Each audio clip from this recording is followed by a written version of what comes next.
Once there was a young boy who had a miserable time in school.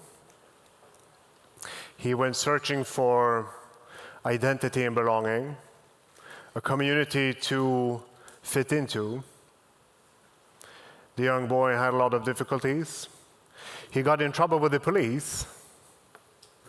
And from there, the road to radicalization and violent extremism went very fast. When engaging in violent extremism, he felt he came home. He felt sense of belonging, direction, and meaning. Every day, and wherever we are, we hear about violent extremism in the news. We hear about the horrifying attacks of ISIS and Al-Qaeda. We hear about bombings and shootings, of lone wolf attacks. We hear about right-wing extremism spreading in Europe. And what they all have in common is spreading violence and fear. All of them claim to represent the truth, the only truth, that's so sacred it validates the use of violence. I work for an organization that helps people to leave violent extremism and come back to society. People who have been involved in right-wing extremism and are motivated to make changes and come back to society. We also meet people who are on their way into radicalization, and sometimes we can help them to get back to society instead, to finding a link back. The people we work with is mostly men.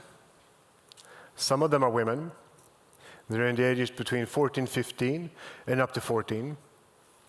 And what they all have in common is that they're motivated to make a change. They're motivated to leave hate, violence, and extremism, and get back to society. If we want to understand violent extremism, if we want to prevent young people from going there, if we want to help people to leave, we need to understand the mindset of violent extremism. What do people go through when they go into that movement? How does it influence your way of thinking and reasoning? And how do people change? What happens is that you get disconnected from your social environment. You get disconnected from friends, family, and you get disconnected from society. And in fact, you get disconnected from yourself. Extremist groups, independent of their nature or ideology, use different recruitment strategies to spot vulnerable young people, to help them to get meaning, community, future, belonging. Often they spot people who are in difficult situations in life, who are victims of bullying, who are victims of crime, who are traumatized, and they help them to find meaning and a new direction. So the extremist mindset, let me explain 3 different perspectives that helps you understand how you get influenced in violent extremist groups. So first of all, there's a black and white thinking in violent extremist groups. You have a clear distinction between us in the group and them. Us who share the same ideas, think alike, and them who are different, the others. We're right, they're wrong. We're pure, they're impure. We're good and they're bad. So you divide the world into good and bad, black and white. There's no grayscales or nuances, which also makes it very clear. You have a higher cause, you have direction. So by the end of the radicalization process, your mind is totally influenced by this way of thinking. But what's then the gain for this perspective. Where for young people, people going into violent extremism, you go from living a life that feels aimless to having goals, to having structure, something to work for, direction. The second perspective is the feeling of superiority. It derives from black and white thinking because it helps the members of the group to feel superior to others, people outside of the environment in the group. There's a clear us and them, once again. It divides us and them. It gives moral superiority for us in our way of thinking and perceiving the world towards them. It creates a distance where you feel in our group there's just too much difference to the others. We can't understand you, we can't relate to you, we don't talk the same language, we don't think alike. There's just too much distance from us. And this justifies the highness of the group. So what's the gain? Well, the gain is if you have negative feelings about yourself, a hurt self-esteem, you regain self-esteem, you regain a sense of power, of belonging, a community. The third perspective I'd like to talk about is dehumanization. So violent extremist groups use the notion of dehumanization in their narratives to deprive their enemies of human qualities. And this enables to commit violence towards others. If you want to hurt somebody, it's difficult if you feel that you're on an equal level. And it's much easier if you create the distance with the black and white thinking, the feeling of superiority, and then dehumanization towards the others. It's much easier to commit violence to people who are not even human. So they use a dehumanizing narrative and calling their enemies cockroaches, pigs, infidels, etc. It promotes violence and justifies violent actions. So what's the gain? Well, from feeling weak and helpless, you feel strong, you feel in power and control. So with these three different perspectives, by nature, violent extremist groups lead to isolation. It leads to isolation from your social environment, from your friends, from family, and from society. You tend to only hang out with people who share the same type of views and ideas, people who think alike, people who talk alike. The only people you hang out with in the end will be people in these violent extremist groups. So it isolates you and prevents contact with those who you feel are inferior, the others. So it disconnects you from your social environment and from reality. So in Sweden, where I'm from, there's various extremist groups. There's violent right-wing extremists, violent left-wing extremists, violent Islamic extremists, but also similar type of groups like criminal gangs or religious cults or even football hooligans that have similar type of structure and patterns in the way of relating to others.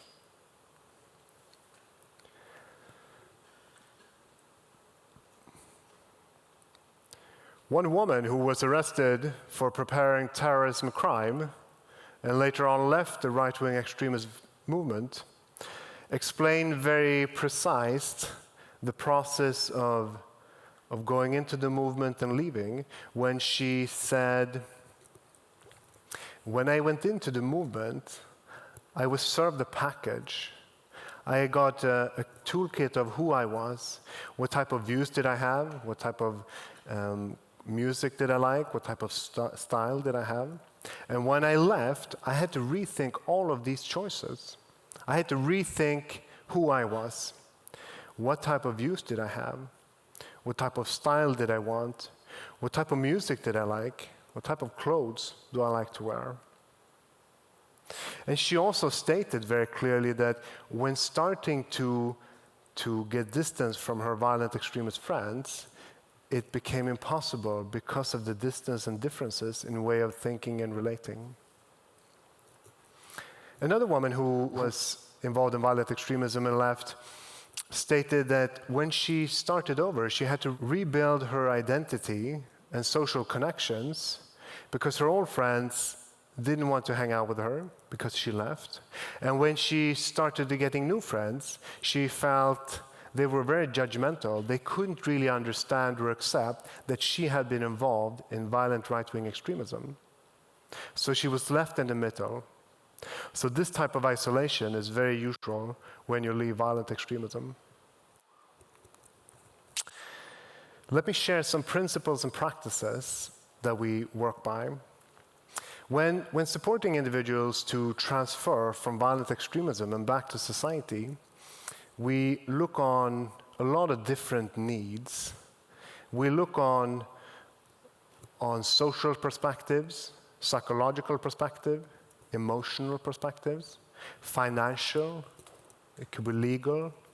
So there's a need to look on a lot of different levels when you want to help somebody to leave a very closed violent extremist groups and go back into society. Problem is multidimensional. We apply systematic and multidisciplinary approach. We have highly trained professionals, social workers, psychotherapists and psychologists for traumatic treatment, and lawyers, tattoo removals if you have Nazi tattoos. So we have a lot of different competences that work in a team. And we work by confidentiality, safety for both the practitioner and the person leaving. We apply a non-judging and non-confrontational attitude because people leaving this group are used to confrontation. We also use formers. Formers are people with own experience from violent extremism who successfully left and now can use their wisdom and experience in helping others to leave as role models, as motivations, but also as very practical support, knowing all the different steps you have to go through when leaving one group and coming back to society. Formers know what it means to leave these type of environments, what processes is involved when you want to shift back.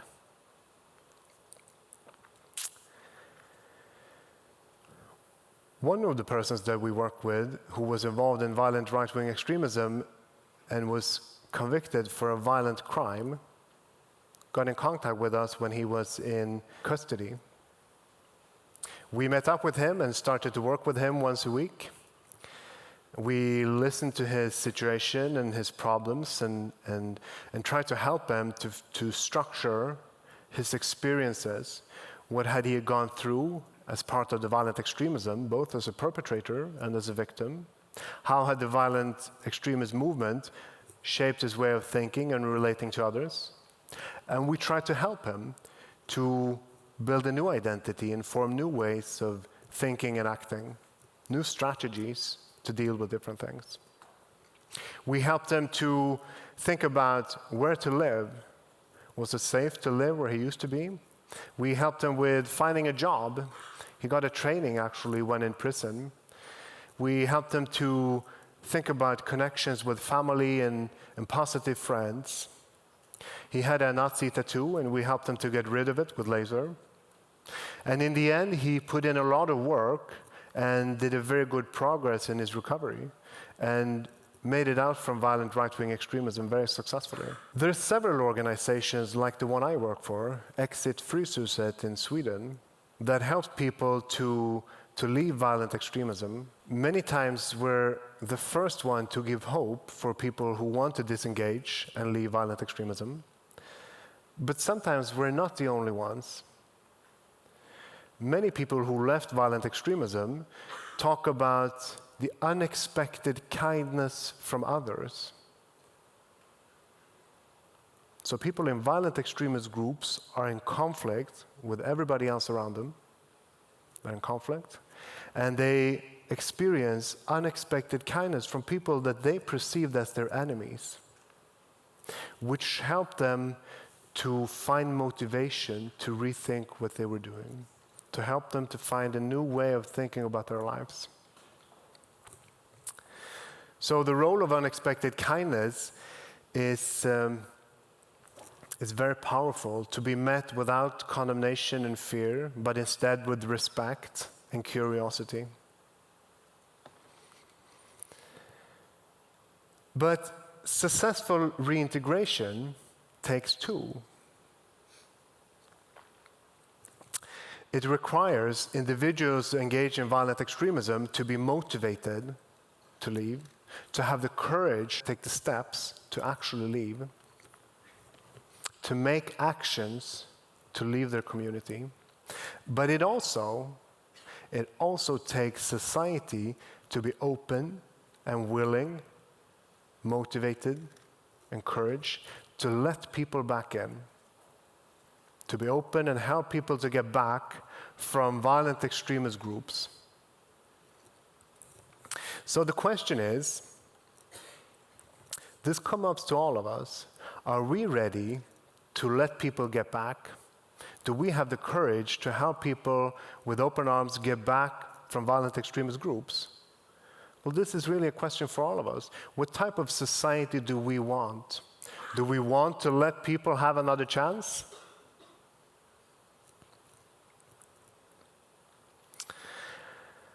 So, why am I standing here talking about all of this? Well, you remember the young boy in the beginning of my talk who had problems in school and got in trouble with the police and got radicalized into violent extremism? Well, that young boy used to be me. I was engaged in violent right-wing extremism for several years, taking parts in demonstrations and riots, meetings and events. And I left. I successfully left after many years. And today I've been working 15 years helping others to leave violent extremist groups. I met hundreds of formers around the world who successfully left violent extremist groups. I'm even asked to help the European Commission to lead a practitioner network to set up exit programs in Europe.